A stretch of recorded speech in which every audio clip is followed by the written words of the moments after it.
हमें लगता है कि रिलीज़ करना एक बच्चों का खेल है। मैं मानता हूँ कि ऑडियंस ने नहीं देखा तो एक प्रोड्यूसर क्या करेगा और मैं अपनी गलती मानूँगा काफ़ी इसमें ज़्यादा। नीचे बैठ के 11 दिन का अनशन करना पड़ेगा।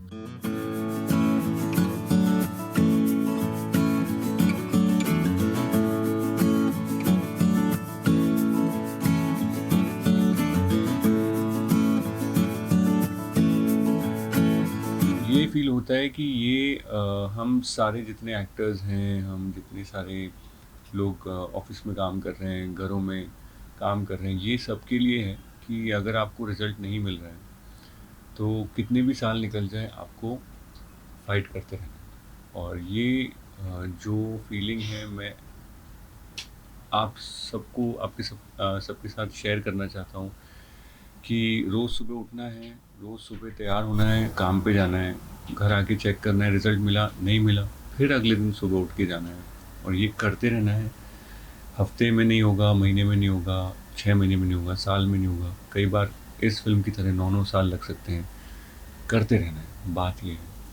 और I would like to also dedicate this win. मुझे सुबह से काफ़ी सारे इमोशनल मैसेजेस आए, कुछ एक्टर्स के आए हैं, तो कुछ डायरेक्टर्स के आए हैं, तो उनको मैं ये जो फ़िल्म की फीलिंग है, जो रिस्पॉन्स है, ये मैं डेडिकेट करूँगा टू माय फेलो एक्टर्स।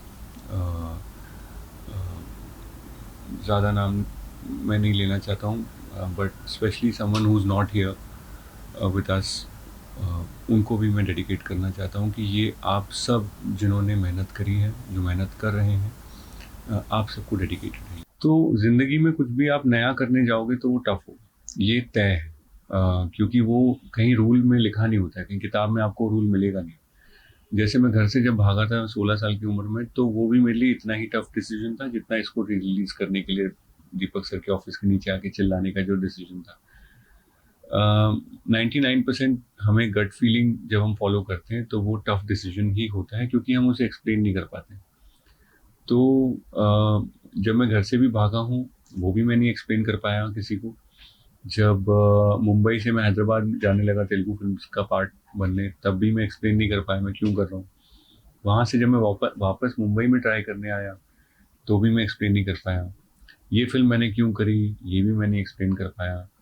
इसके बाद मैंने बाकी फ़िल्में क्यों करी, वो भी मैं नहीं एक्सप्लेन कर पाया और फिर 9 साल बाद इसको री-रिलीज़ करने का थॉट क्यों आया, वो भी मैं नहीं कर सकता क्योंकि ये सारी जो फीलिंग्स हैं, ये पेट के ऊपर और दिमाग के नीचे कहीं इस एरिया से आती है और इसका कुछ लॉजिक होता नहीं है, तो इसे वर्ड्स में डालना बहुत कठिन है। तो मेरा आपसे सबसे रिक्वेस्ट है कि इस एरिया में कुछ भी फीलिंग आए, उस पे ध्यान दीजिए और उसको ट्राई करिए कि आप करो।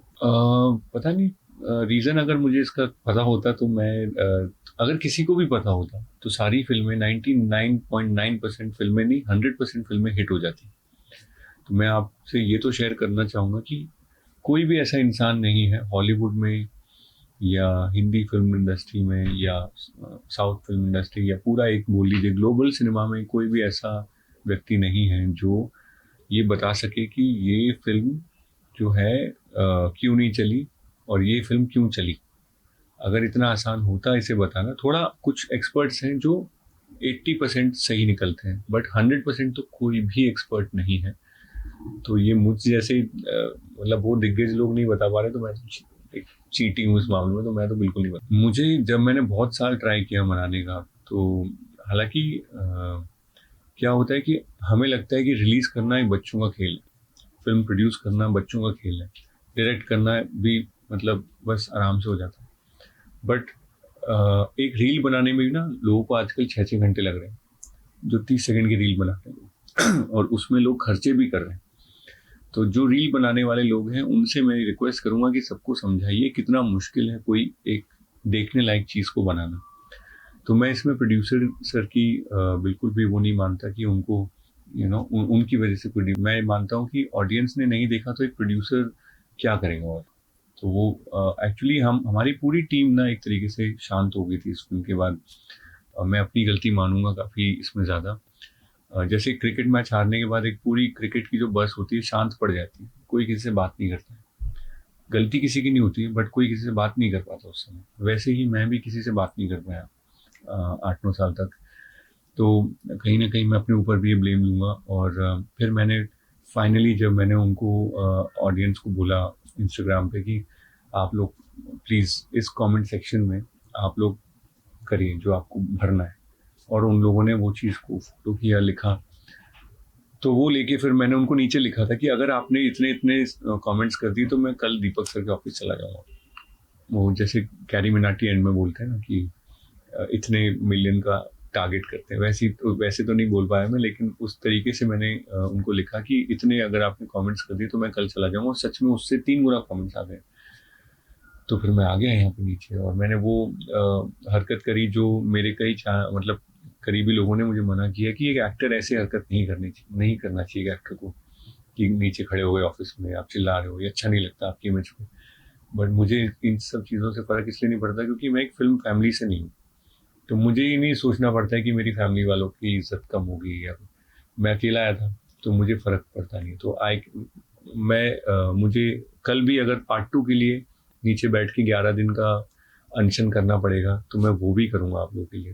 तो पानी की बॉटलें ले आना बस आप लोग, वो पी के मैं निकाल दूँगा 11 दिन। मैं जब भी रास्ते में जैसे कोई मंदिर दिख जाता है तो हमारी ऐसी आदत होती है ना, वैसे करते हैं। तो मैं हमेशा जब भी मंदिर दिख जाता है मैं ऐसे करता हूँ, तो मेरे वर्ड्स में सुनता हूँ मैं क्या बोल रहा हूँ। तो वहाँ मैंने कभी भी अपने आप को पाया नहीं है कि मैं मांग रहा हूँ कुछ, मैं हमेशा थैंक यू बोल रहा होता हूँ, कुछ लाइफ में है या नहीं है। तो वही थैंक यू बोलने में ये थिएटर जा रहा हूँ। मैं ये नहीं फील करना चाह रहा हूँ कि मुझे क्या फील हो रहा है, उससे मुझे मतलब नहीं है। मुझे मतलब है कि मैं जितने हाथ मिला सकूँ और उनको आंखों में देख के थैंक यू बोल सकूँ, वो चीज़ मुझे करनी है जितनी ज़्यादा हो सके, क्योंकि उन लोगों ने ही किया है, उन लोगों ने ही इसको 9 साल तक प्यार देते रहे, और आज इन्होंने सिर्फ कमेंट्स में ही प्यार नहीं दिखाया, क्योंकि कई साल तक मुझे लगता था कि ये प्यार सिर्फ कमेंट्स में है। जब आप जेब में से पैसे निकाल के टिकट खरीदते हैं तो वो फिल्म की दुनिया में वो चीज़ फिर मैटर करती है, क्योंकि कमेंट्स से फिल्म नहीं बन सकती। फिल्म बनती है टिकट सेल से, जो मैं इतने साल से बोल रहा था, और फाइनली सब लोगों ने उस चीज़ को एक्चुअली प्रूव किया। यही कि मैं 9 साल 10 साल पहले अपने डायरेक्टर्स के ऑफिस में इस फिल्म को पाने के लिए ऑलमोस्ट भीख मांग रहा हूँ, वो मुझे याद आ रहा था। और फिर उनका मुझे मना कर देना क्योंकि ऑलरेडी किसी और की कास्टिंग हो चुकी थी, ये मुझे याद आ रहा था। फिर उन्होंने कहा आप टाइम वेस्ट कर रहे हो हमारे यहाँ, प्लीज़ जाइए यहाँ से। तो फिर मेरा उनसे और ज़्यादा रिक्वेस्ट, प्लीड करना, मतलब ऑलमोस्ट गिर के, कि प्लीज़ मेरा ऑडिशन देख लीजिए, ये सब याद आ रहा था। फिर उन्होंने कहा किसी को, अपने एडी को, रवि जी करके एक असिस्टेंट थे, उनको बोला ले इसका ऑडिशन यार, इसको हटाया। तो मैंने कहा आप बस मेरा वर्जन देख लीजिए इंदर का, क्योंकि जिस हिसाब से मैंने उसको देखा है, समझा है, मैं वो दिखाना चाहता हूँ आप लोगों को। तो उन्होंने ऑडिशन देखा, फिर रवि जी लेके गए, ऑडिशन दिखाया, और वो 1 घंटे बाद आए, उन्होंने कहा फिर से करके दिखाओ। तो मैंने फिर से करके दिखाया वो सब। तो फिर उन्होंने 1 घंटे बाद वापस आए, उन्होंने मुझे हग किया और बोले हमारे प्रोड्यूसर सर का तुमने बहुत नुकसान करा दिया है, क्योंकि सारे कपड़े बन चुके थे। 2 दिन के बाद वो शूट है, जो बाथटब वाला जो सीक्वेंस है अगर आप देखेंगे, वो उसके तुरंत 2 दिन बाद था।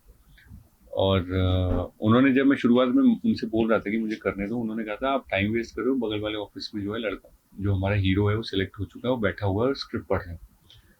जब ये सब हुआ, जब विनय सर, राधिका मैम ने देखा, विनय सर और दीपक मुकुट सर से उन्होंने बात करी, इंटरव्यू, मेरा ऑडिशन देखे, तो विनय सर ने फिर मुझे हक किया और बोले कि हर्ष तुमने दीपक मुकुट सर का काफ़ी नुकसान करा दिया ऑलरेडी, क्योंकि अब सब कपड़े चेंज होंगे, कॉस्ट्यूम चेंज होगा, और अब तुम्हारे लिए बनेंगे क्योंकि तुम फिल्म कर रहे हो। तो उन्होंने मुझे हक किया, तो वो सब मुझे याद आ रहा था। तो मैंने उनसे कहा सर मैं कुछ आपसे पूछूं, उन्होंने कहा बोलो।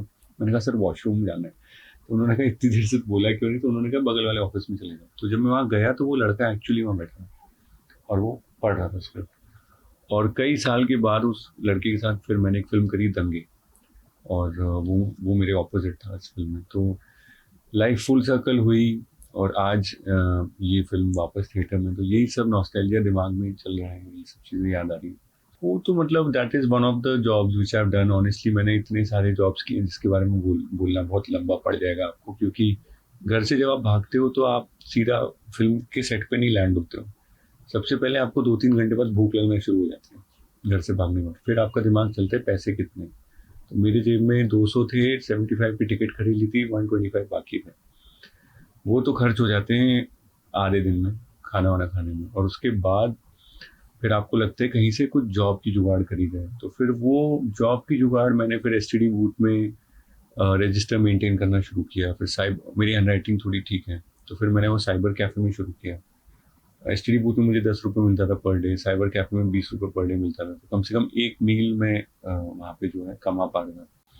वहाँ से फिर मैं डिलीवरी बॉय बना, किसी की बाइक लेके और सामान डिलीवर करना, वो सब किया। फिर मैं एक डीजे का बैग उठाता था। वो डीजे डीजे नितेश और डीजे रिक्कू, ये लोग अभी भी कोई उसमें से सुन रहे हो तो उनका मैं बैग उठाता था, उनका असिस्टेंट था।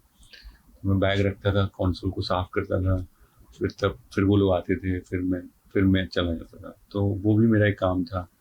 तो ऐसे तो मैंने बहुत सारे और जॉब किए हैं, लेकिन वही मैं आप सबके साथ ये बोलना चाह रहा हूँ कि रिजल्ट नहीं मिलेगा आपको रोज़ रोज़, तो बिल्कुल नहीं मिलेगा। कई बार हफ्तों, महीनों, सालों तक नहीं मिलेगा। रोज आपको उठ के तैयार होना है और अच्छे से अपना काम करना है और चुपचाप शांति से सोना है। अगले दिन फिर उठ के आपको पूरा काम करना है, फिर चुपचाप शांति से सोना है। जब आपके 10,000 आवर्स पूरे हो जाएंगे, एक रूल है कि 10,000 घंटे जब आपकी किसी भी शिद्दत में पूरे हो जाते हैं, तो वो आपकी मनोकामना जो है पूरी हो जाती है।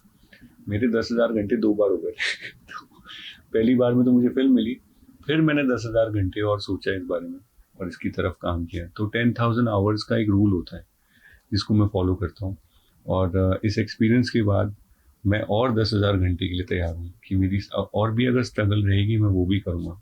Success for Harshvardhan Rane would be कि वेट करने की कैपेसिटी।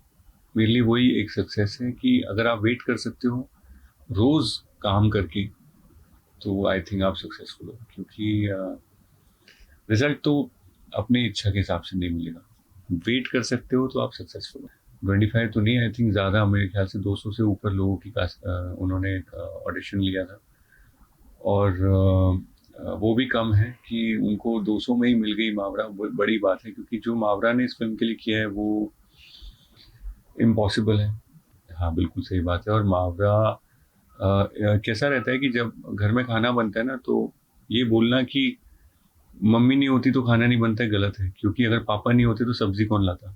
तो पापा हैं प्रोड्यूसर, मम्मी है डायरेक्टर, जो कढ़ाई में खाना बन रहा है वो है एक्टर, जो दादी आपको खाना खिला रही है वो है ऑडियंस, वो है म्यूजिक डायरेक्टर। आपके हिमेश सर नहीं होते तो मूवी हिट नहीं होती। तो क्रेडिट एक जगह पे रखना एक एक एक बीमारी है। हम लोगों में एक डिजीज़ है कि हम सारा क्रेडिट एक तरफ चाहते हैं, अपनी तरफ चाहते हैं। ये एक बीमारी है, इससे आप लोग दूर रहें। और जैसे गाड़ी चलती है, 4 पहिए, इंजन, बॉडी। अब आप कहोगे पहिए नहीं होंगे तो गाड़ी नहीं चलेगी। इंजन बोलेगा मैं नहीं होऊंगा तो गाड़ी नहीं चलेगी। फिर बॉडी बोलेगी चैसिस कि भाई मैं नहीं होऊंगा तो गाड़ी में बैठोगे कैसे। सो मैं ये मानता हूँ कि ना इस फिल्म का रीज़न कोई एक जन है, बल्कि प्रोड्यूसर डायरेक्टर से शुरुआत होती है। उनका थॉट, उन्होंने इंदर को लिखा, स्केच किया, उन्होंने मावरा को लिखा, स्केच किया। फिर एक प्रोड्यूसर चाहिए सॉलिड, जो अपना पूरा रिसोर्स, पैसा जेब से इस पे लगा दे। तो प्रोड्यूसर के बिना भी मूवी नहीं बन सकती। फिर चाहिए हिमेश रेशमिया सर, जो इस मूवी का जो पूरा खिचड़ी है उसके आपको आपको आपके कानों में डाल दें। तो उनकी वजह से ये मूवी का जो हमारे सोल में ये मूवी का इमोशन उतरा है, हिमेश रेशमिया सर की वजह से उतरा है। फिर आते हैं एक्टर्स, जो इस थॉट को आपकी तरफ लेकर जाते हैं। सो किसी भी फिल्म में, किसी भी सिटी में, किसी भी प्रोजेक्ट में एक चीज़ पे उंगली रखना बेवकूफ़ी कहलाएगी। और हर किसी को आपको, जैसे अभी आप लोग इंटरव्यू ले रहे हैं, आप कैमरा पकड़े खड़े हैं, आपके बिना इंटरव्यू नहीं होगा। बट अगर ये माइक नहीं होता तो इसके बिना भी नहीं होता। फिर लाइट दादा खड़े, लाइट नहीं होगी तो इंटरव्यू नहीं। एक जन को कभी क्रेडिट दे ही नहीं सकती। इसलिए मैं कभी भी सिर्फ मैं हमेशा देखता हूँ कि सारी टीम को किसी भी चीज़, कोई भी चीज़ बनती है वो टीम की वजह से बनती है। एक बैट्समैन या एक बॉलर की वजह से कोई नहीं जीतता। मैं तो सर, मैं प्रोड्यूसर का बेटा थोड़ी हूँ कि मैं मतलब मैं इसको देखता हूँ उसको देखता हूँ। सर मैं एम्प्लॉई हूँ, आप आ जाओगे तो मैं आपके साथ कर लूँगा। नहीं नहीं, कोई भी आए। और ये मतलब आप ऐसी कुछ टेक्नोलॉजी बना लो कि मरा हुआ इंसान जिंदा हो जाए, तो मैं आप ही को बोल दूँ कि आप ही राइटर बन जाओ इसके। तो थोड़ा सा हमें प्रैक्टिकली सोचना पड़ेगा कि एक ही सच है दुनिया में, वो है टू डाई।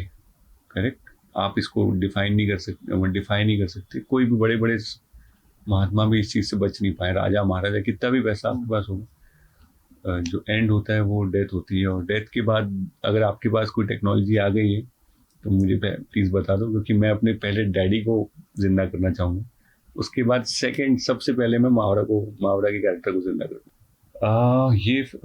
ये फिल्म का जो सक्सेस है मेरे सारे उन एक्टर्स को भी मैं देना चाहता हूँ जिनसे शायद मेरी इतनी बातचीत नहीं है, बट मैं उनकी मेहनत देख रहा हूँ काफ़ी सालों से। और जो जिंदा हैं जो नहीं है उन सभी को मैं ये सक्सेस समर्पण करना चाहता हूँ। और क्यों हुआ है ये फिल्म, ये ऑडियंस ऑडियंस की वजह से, जो एंड में आके किसी भी चीज़ को जिंदा कर सकते हैं। पार्ट 2 के लिए मैं ये कहूँगा कि पार्ट 1 के लिए मैं नीचे आके चिल्लाया था, पार्ट 2 के लिए मैं 11 दिन नीचे पानी पी के अनशन करूँगा।